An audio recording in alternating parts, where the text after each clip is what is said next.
Hello, hi guys! Magandang hapon sa inyo lahat. This is Shin Pamasigari Channel, a faith healer, also matarder. So ngayong hapon na tatagan natin ang sabihin sa inyo ng ating mga gabay.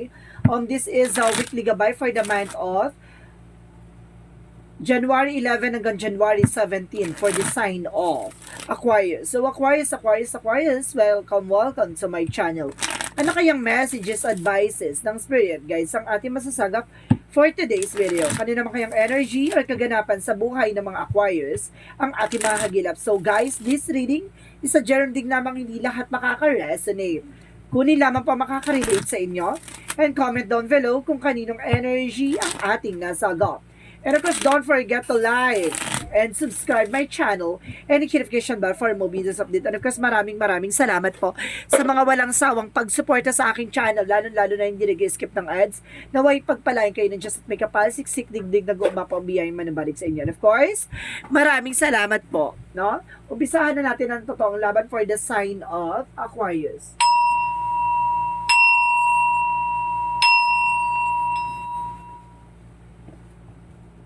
Angel Spirit Messages, give me an information.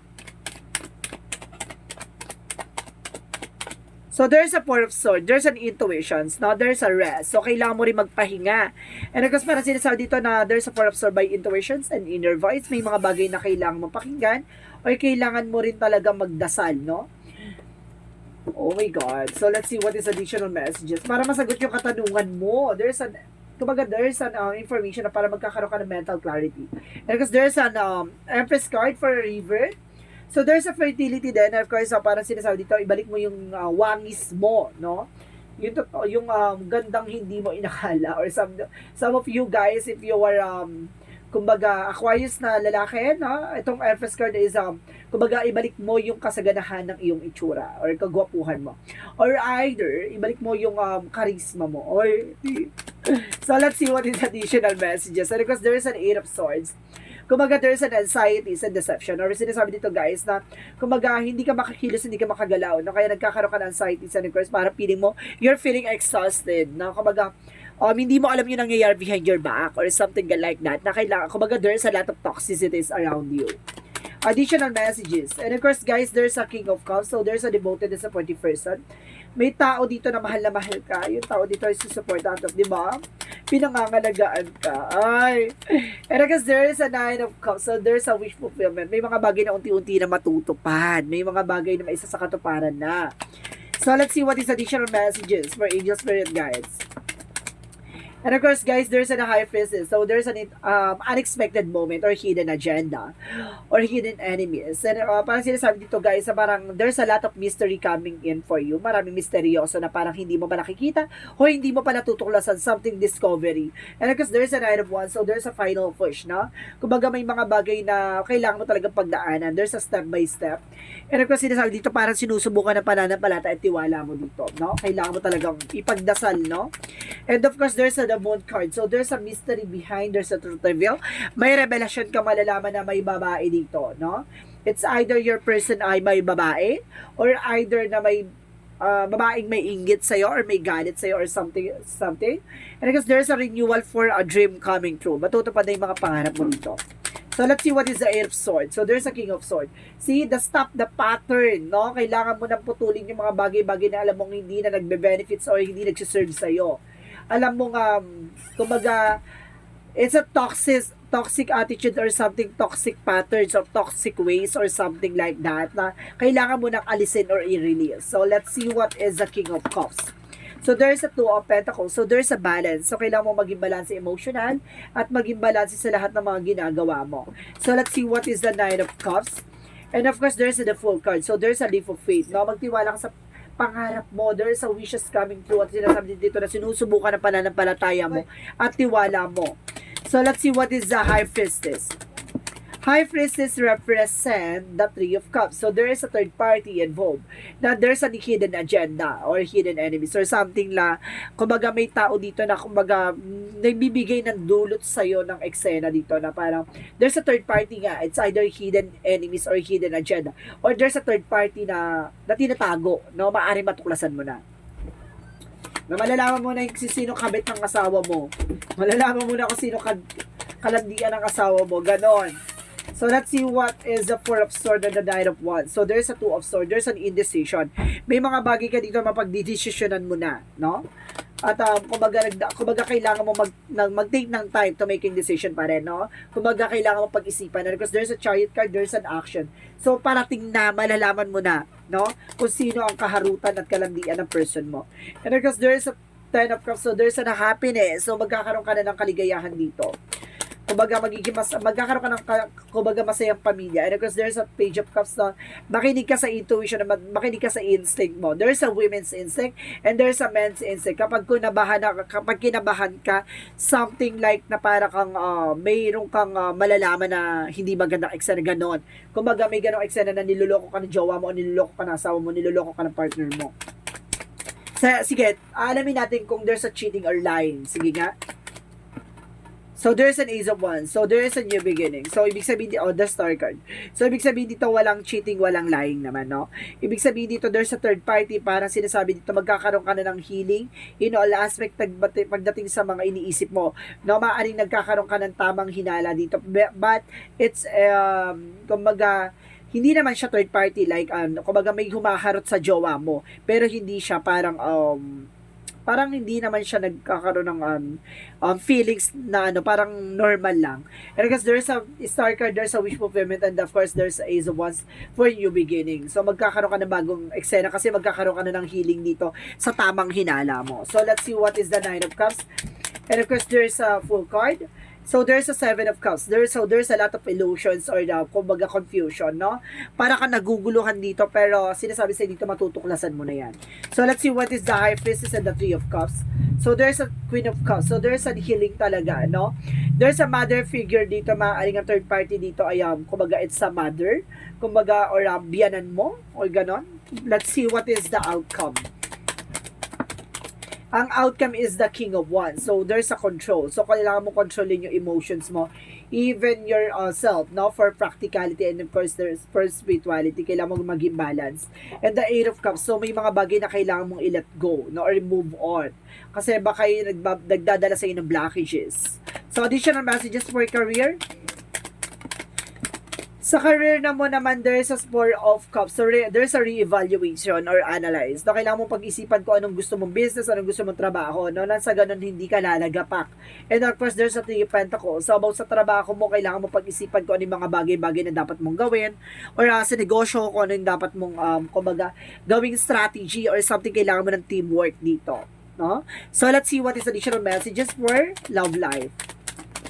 So, love life is the Page of Wands. So, there's a good news coming in for you. And of course, there's a lot of disappointments. Kumbaga, nagkaroon ka ng disappoint dito kasi nalaman mo yung katotohanan kung sino tong third party dito na taong, kumbaga, bumubuyo o sumisira ng utak ng asawa mo o jowa mo. Yung pala, biyanan mo. So, let's see what is additional messages for health. For your health, so, there is a possible way the Ten of Pentacles. So, see, there's an information dito, nagkakaroon ka ng anxiety with the Nine of Swords, no? There's an anxiety in the Ten of Pentacles, kumbaga magkakaroon ka ng long-term success and long-term investment. So, ibig sabihin, pagdating sa buhay, pagka-finances, wala kang problema. Pagdating sa iniisip mo or nag-overthink ka, no? Meron dito. So, let's see what is additional messages for magical fairy messages. For magical fairy messages, angel, spirit guide, please give me the information. Goodbye to the old and hello to the new. So, kailangan mo nang pakawalan yung mga nakaraan. Kailangan mo ng bagong simula or pagbabago, no, na magaganap. So, let's see what is the yin and yang oracle card.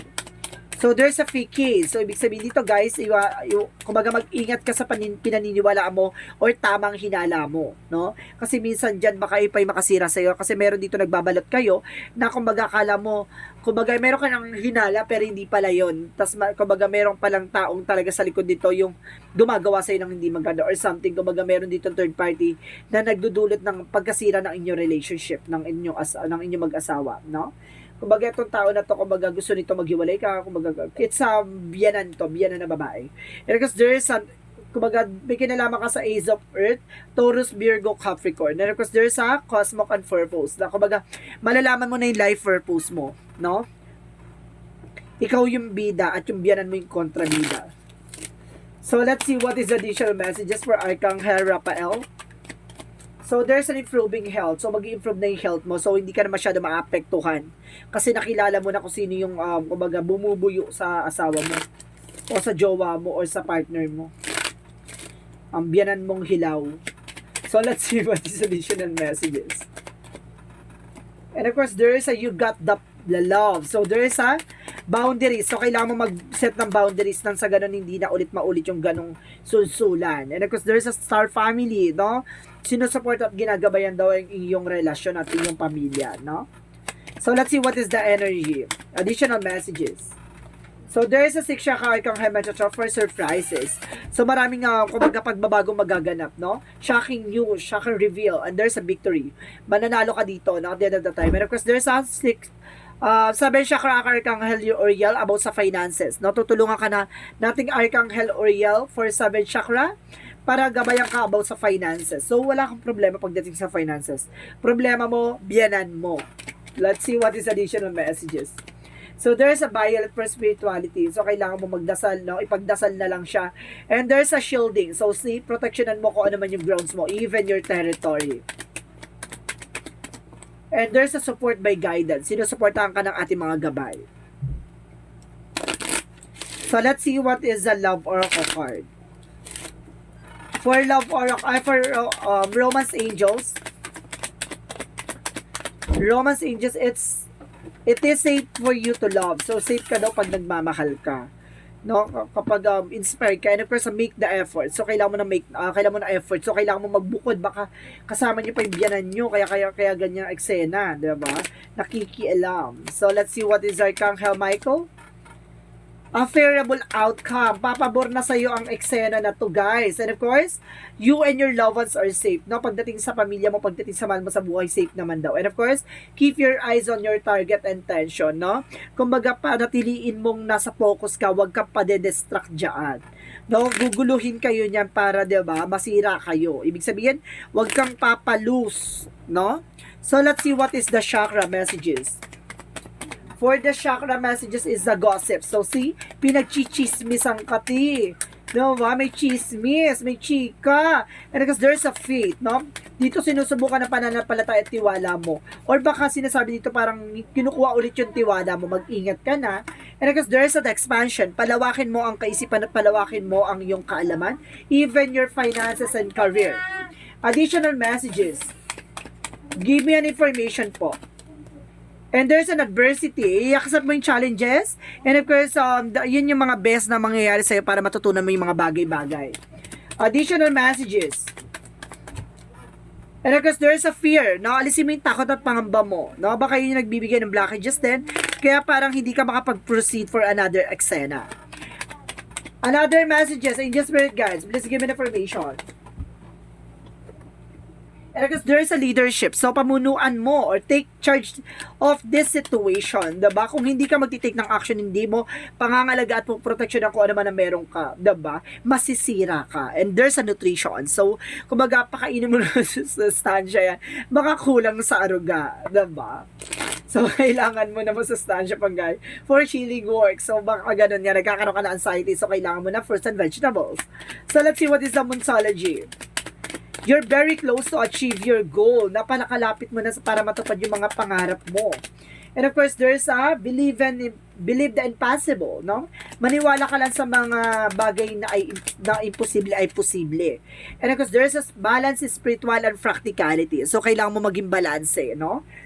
And of course, sinasabi dito, don't let past hold you back, no? Huwag mo na raw balik-balikan yung nakaraan. Diba? Dead ma tayo sa kanila. Diba? Kulang sila sa aruga, hindi sila mahal ng mama nila. So, let's see what is the Jesus loving quotes. Jesus loving quote said, I am with you always, even at the end of the world. So, lagi daw nasa tabi mo si Jesus Christ, no? Kumaga kahit na parang akala mo pinagsakloban ng langit at lupa ka, akala mo tinraidor ka ng lahat, akala mo niloko ka ng lahat. So, ibig sabihin dito, na kumaga sinusubukan lang ang katibayan at kalakasan mo ng ating Panginoon. Kasi, dyan niya yan huhubugin at aalamin kung ano yung mga bagay pang madadagdag sa kaalaman mo or madadagdag sa lahat ng experiences or challenges mo. Diba? So guys, this is the angel's answer. Mag-isip ka ng kasagutan ng katanungan sa iyong gustong kasagutan na masasagot dito sa angel's answer, guys. Mag-isip na ka na ng tanong sa isip mo. Okay, bibilang ko na 3. 1, 2, 3. Angel's answer. Give me an answer for the question. Take action, diba? Kailangan mo mag-take ng action. Umalis ka na dyan sa saya ng biyana mo, charis.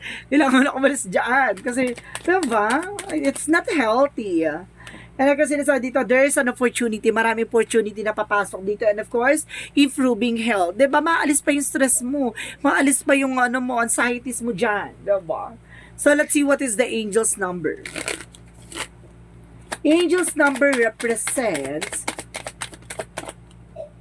20. I am harmonious. You relate to the others on an almost cosmic level. You are dedicated to building a harmonious relationship of all kinds. You have the ability to persuade others to your point of view by using gentle means. So, ibig sabihin dito, kumbaga, wala ka ng padalos-dalos, no? Kumbaga, on point ka magsalita, diba? Kumbaga, gusto mo kasing malaman yung mga bagay-bagay na gusto ipaalam sa kanila. Ganun ka kumbaga, ganun yung pagkatao mo, no? Ganun ka ganun ka magbigay ng opinion. Direct to the point. Ayaw mo na paligoy-ligoy pa. Boom, karaka-raka ka na. So, let's see what is the messages of life. Ang messages of life represent a growing. So, ibig sabihin, pinapalakas at pinapatibay. Diba? Pinauunlad ka. So, let's see. So, Zay, I understand that I am here to learn, to discover, and to grow. When I nourish myself with my inner light, my inner divinity grows. When I study the message that life brings me, I am improved in the eyes of God. When I strike balance between the material and spiritual worlds, I am freed of inner conflicts. In this way, I grow my own soul. So, parang pinapalakas at pinapatibay at pinapalawak ang iyong kaalaman. Even your power, even yourself, even your finances, even your love life, even your family, no? Kumbaga, mag-grow yan at magkakaroon ng expansion. So, guys, this is a weekly gabay for the month of January 11 hanggang January 17 for the sign of Aquarius. So, Aquarius, maraming salamat for your wonderful reading. So, once again, this is Chin Rodriguez from my Sagari channel, a faith healer, also mata reader. This reading is a general reading lamang, hindi lahat makaka-resonate. Kunin lamang po makaka-relate sa inyo and comment down below kung kaninong energy ang ating nasagap. And of course, don't forget to like and subscribe my channel and hit notification bell for more videos update. And of course, maraming salamat po sa mga walang sawang pagsuporta sa aking channel, lalo na hindi nag-skip ng ads na way pagpalain kayo ng Diyos at may kapal. Siksik, liglig, nag-uumapang biyayang manambalik sa inyo. And of course, maraming salamat and see you in the next video. Bye-bye and babush!